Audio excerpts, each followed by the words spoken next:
Sink this into the left corner. Snooker 19 on Nintendo Switch is really a game that's for fans only. However, those that are fans of the sport and want to play it, they will find a game that the presentation is very true to the sport and the presentation you'd see on television with its camera angles, its UI graphics, and just sort of, like I said, the overall presentation.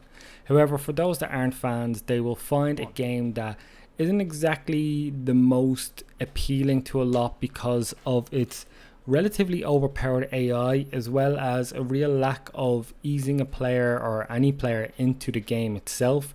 And not only that, it is very bare bones in terms of its features. However, if you like the sport, you will love the license of the real pros of the sport from Ronnie O'Sullivan and so many others that sort of do a great job of just making you feel like you're partaking in the sport itself on the screen. Visually, on Nintendo Switch, the game looks pretty good.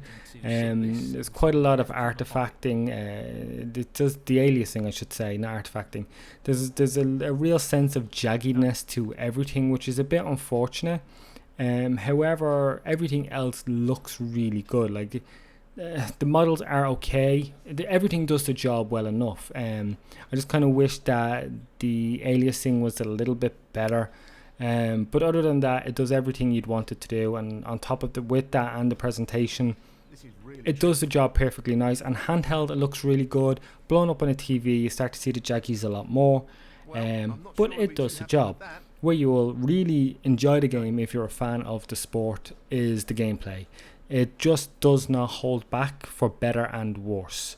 You do get sort of lines of how your ball will connect with the ball that you will choose to hit, as well as sort of the trajectory of where they will go. But what will affect that is the amount of spin you put on the ball, as well as the power you put on the ball.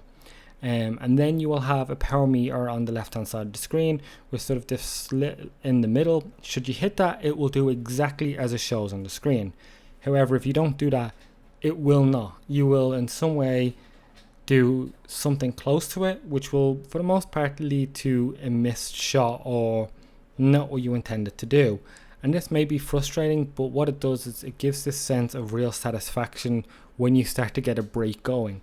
And this game really makes you realize how tough getting an impressive break in snooker is, from thinking multiple shots ahead to controlling the cue ball just perfectly and knowing where to go and what's the best approach to take. When you start to get bigger breaks, it is one of the most gratifying and satisfying feelings in any sports game I've played, which is kind of crazy given that it's very slow and deliberate, and to the onlooker may be very boring, but to be part of it and to get a century break, it's one of the biggest achievements I've kind of felt in games this year.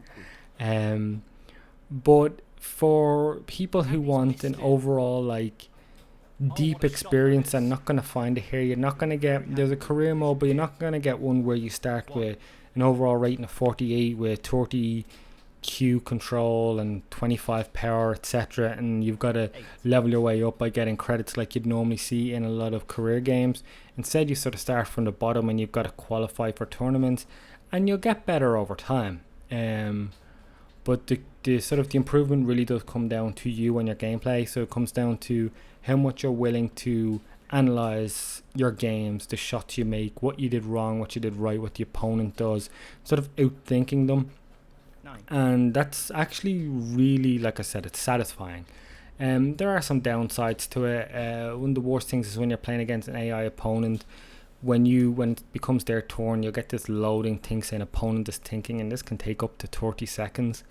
And it's just sort of, it's just boring, like just watching this triangle with balls fill up while you're waiting, while they're thinking, and then the shot's taken in just a couple of seconds, and then you've got to wait another 10-15 seconds sometimes for the next shot.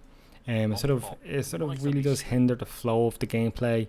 The AI also was a bit overpowered. They can pretty much dominate a match pretty easily.